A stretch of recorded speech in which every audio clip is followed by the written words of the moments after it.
আচ্ছা, একবারও কি ভেবেছেন এই টক মিষ্টি জাম যেটা খেতে খেতে ছোটবেলায় মুখ বেগুনি করে ফেলতাম, সেটা দিয়ে যদি বানিয়ে ফেলা যায় একটা ড্রিমি হোমমেড জামুন জ্যাম। না কোনো প্রিজারভেটিভ, না কোনো রং, তবু দোকানের মতন টেস্ট, রং, স্বাদ আর টেক্সচার। আপনি হয়তো ভাবছেন এটা কি সত্যি সম্ভব? তাহলে চোখ রাখুন, আজকের এই রেসিপিতে একটা চমক আছে।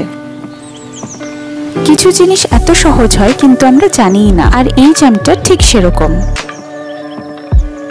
প্রথমে জামের এই সাইডগুলোকে কেটে বীজের সাথে আলাদা করে নেব। তবে আপনাদের মনে হয়তো কিছু প্রশ্ন হতে পারে। হয়তো ভাবছেন রংটা থাকবে নাকি ফিকে হয়ে যাবে, আর হয়তো ভাবছেন ফ্রিজে থাকলে নষ্ট হবে না তো, আর সেই দোকানের মতন টেক্সচার সেটা কি করে পাবো? এই সব প্রশ্নের উত্তর আজ পাওয়া যাবে এই একটাই রেসিপিতে।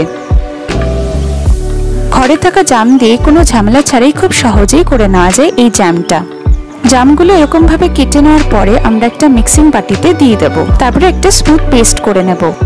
এবার কড়াই বসিয়ে কড়াইটা গরম হয়ে গেলে এই পেস্টটাকে এখানে দিয়ে দেব। তারপরে আমি এই হাতার পরিমাণে 2 হাতা চিনি দিয়ে দিলাম।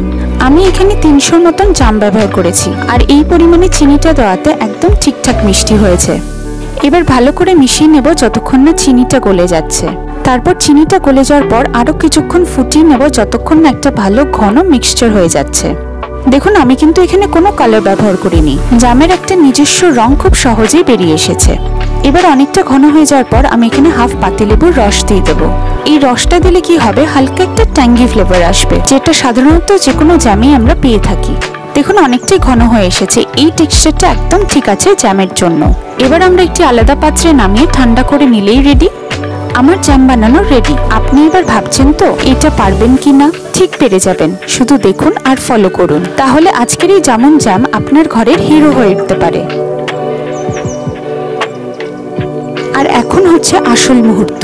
এই গাঢ় রঙের বেগুনি জ্যামটা আমি যখন ব্রেডে মাখলাম, দেখুন কি দারুণ একটা রং এসেছে। এটা হচ্ছে না কোনো ফিল্টার, না কোনো এডিট, ঠিক যেমনটা কড়াই থেকে উঠে এলো।